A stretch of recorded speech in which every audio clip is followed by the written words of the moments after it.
Welcome back to another Just 5 Minutes, or Just 5 Mins if you want to be brief, which this is not.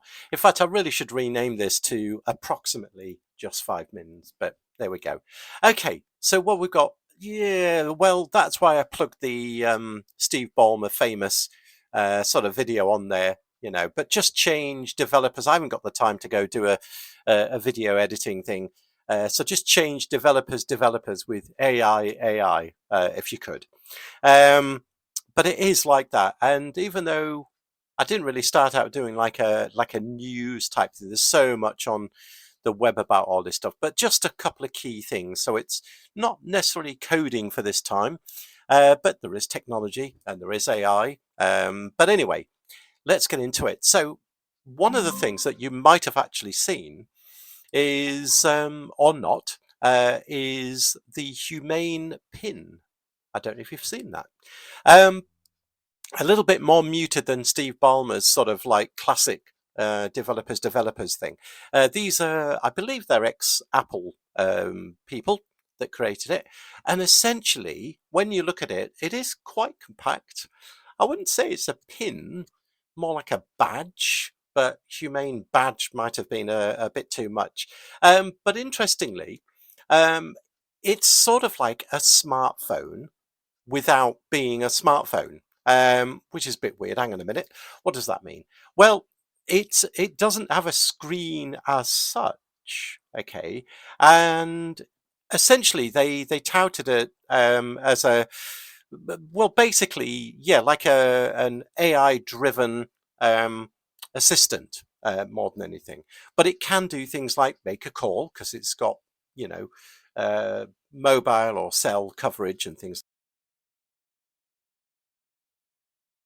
What they call a bubble of sound, so that when it's like giving you instruction, like if you're saying, where's the nearest cafe or something, the sound apparently is a bubble of sound. I don't know what that means or how it sounds, but anyway, the idea is this thing clips onto your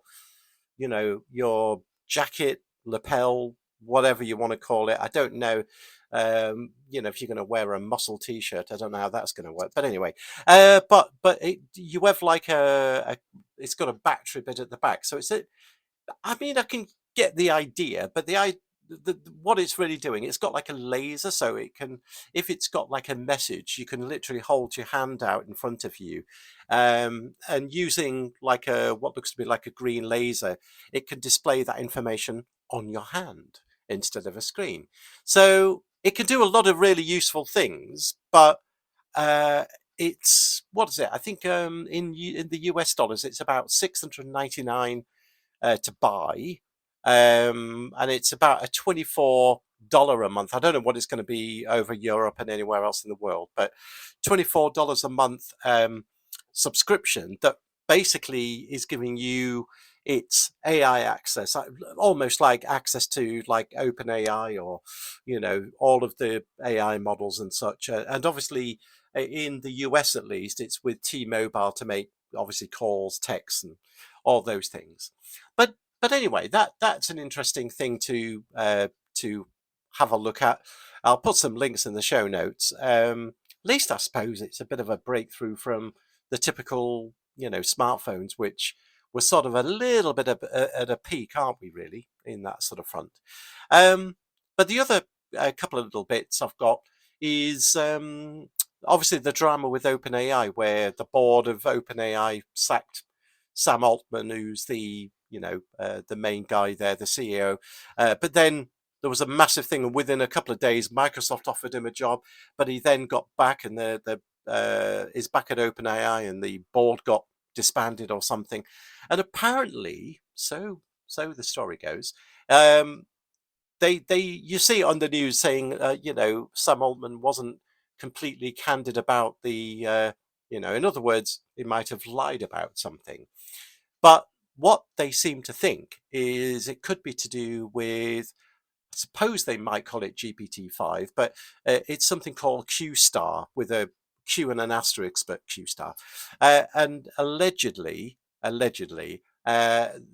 the first time it's got AGI, which is, artificial general intelligence. In other words, it's not just regurgitating old stuff that it's found off the web or wherever. It's actually reasoning and rationale sort of processes that's going on allegedly. So that's what that drama seems to be, and I suppose it'll unfold. And the only other thing is, and we've run out of time already, is there's so much more with a lot of the AI based on your own data and how easy it is now to actually develop that. But I'm going to do a separate video. I keep saying about I'm going to do a video and I never get around to it, but it's a ramble. It's an amazing time. I'm sure that I will cover something other than AI in one of these episodes, but so far, yeah, there's a lot to sift through, or is there? You could take that approach.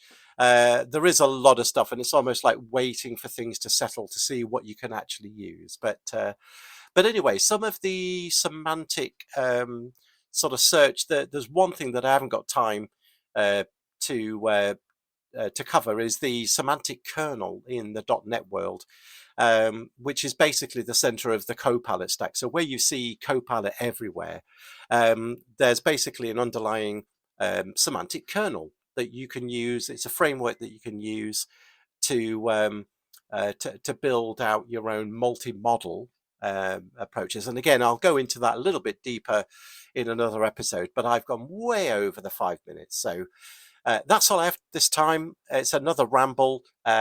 Take care, everyone, and we'll talk to you in the next one.